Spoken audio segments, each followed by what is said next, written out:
Skipidoo, c'est une solution qui permet de lire des commentaires sur Internet pour en extraire les avis et les opinions, et représenter ces avis et ces opinions sous une forme graphique, interactive, simple et lisible en quelques secondes uniquement. Donc en début d'année 2015, j'ai décidé de me lancer dans une phase de levée de fonds pour avoir les moyens de recruter et de transformer donc, ce produit technologique en un vrai produit commercial. Et à ce moment-là, on m'a parlé de Brest Startup. J'en ai profité pour me présenter, m'inscrire, et j'ai été sélectionné.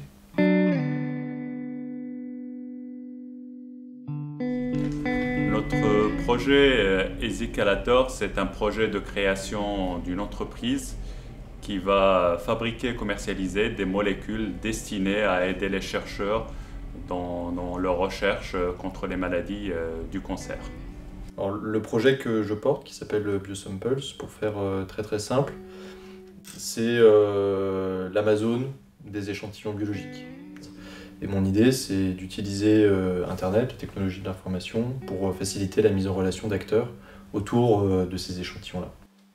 J'ai participé au Startup Weekend Brest, fin janvier.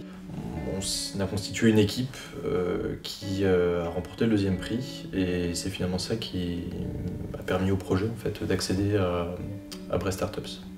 Le programme, c'est vraiment quelque chose de très pragmatique qui prend nos projets et qui nous fait travailler autour de ces projets sur la façon de les présenter, de les packager en vue de présenter ça à des investisseurs.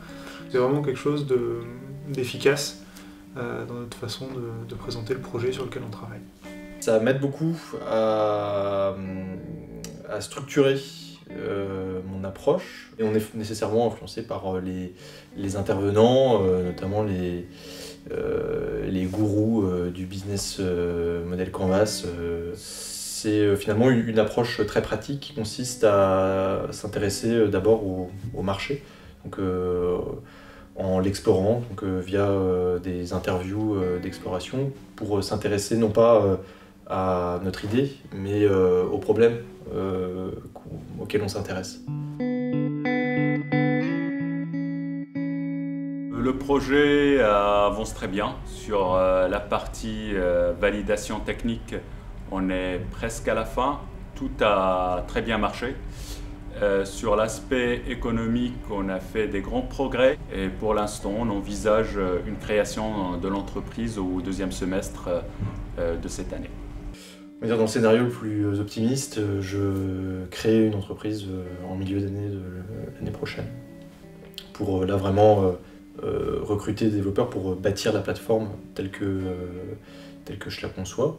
Donc le projet, on va dire, dans sa 3e phase, après une phase vraiment en recherche, une phase d'industrialisation. Là, on a démarré depuis à peu près un mois sur une phase de commercialisation du projet. Et l'objectif est de passer sous forme d'un produit sur étagère à l'orée de janvier 2016.